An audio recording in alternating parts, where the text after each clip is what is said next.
Find the correct sentences regarding national women's day among the following. జాతీయ మహిళా దినోత్సవానికి సంబంధించి ఈ క్రింది వాటిలో సరైన వాక్యాలను గుర్తించండి అని అడుగుతున్నారు. సో ఇక్కడ మనకి నేషనల్ ఉమెన్స్ డే రిలేటెడ్ కొన్ని ఆప్షన్స్ ఇచ్చారు. అందులో ఏది రైట్ ఏది రాంగో చూద్దాం. సో ఫస్ట్ ఆప్షన్ ఏంటి? Sarojini Naidu's birth anniversary is celebrated as national women's day on February 13th.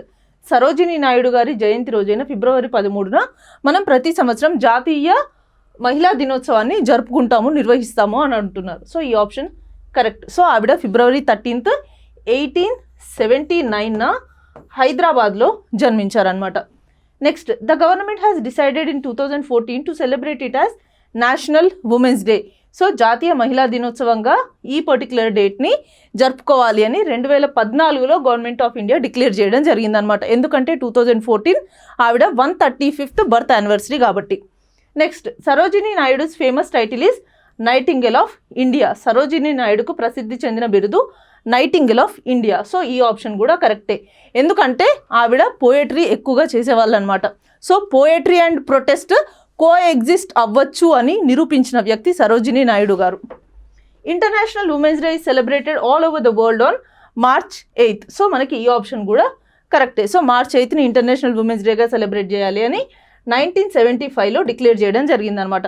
So మనకి ఇక్కడ నేషనల్ ఉమెన్స్ డే గురించి ఇచ్చిన ఈ 3 options correct, and international women's day గురించి ఇచ్చిన ఈ ఆప్షన్ కూడా మనకి కరెక్టే అనమాట. సో సరోజినీ నాయుడు గారు అంటే ఏంటి? We all know nightingale of India అని. సో తను ఇండియన్ ఫ్రీడమ్ స్ట్రగుల్లో ఎంతో కృషి చేశారు. So throughout her life తను ఎడ్యుకేషన్ గురించి, ఉమెన్ పార్టిసిపేషన్ ఇన్ పాలిటిక్స్ గురించి, ఈక్వాలిటీ, జెండర్ ఈక్వాలిటీ గురించి ఎంతగానో ఫైట్ చేయడం జరిగిందనమాట. సో తను first women president of Indian National Congress.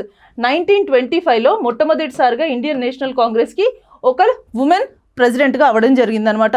And అది మాత్రమే కాదు, యునైటెడ్ ప్రావిన్సెస్ అంటే మనకి ఇండిపెండెన్స్ వచ్చిన టైంలో 1947లో యునైటెడ్ ప్రావిన్స్కి ఫస్ట్ ఉమెన్ గవర్నర్గా కూడా తను ఉన్నారనమాట.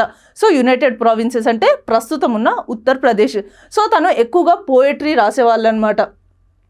ఓకే, తను 13 years ఉన్నప్పుడే ఒక పెద్ద పోయట్రీ రాసి తన ఇంట్లో వాళ్ళని కూడా ఆశ్చర్యపరిచింది.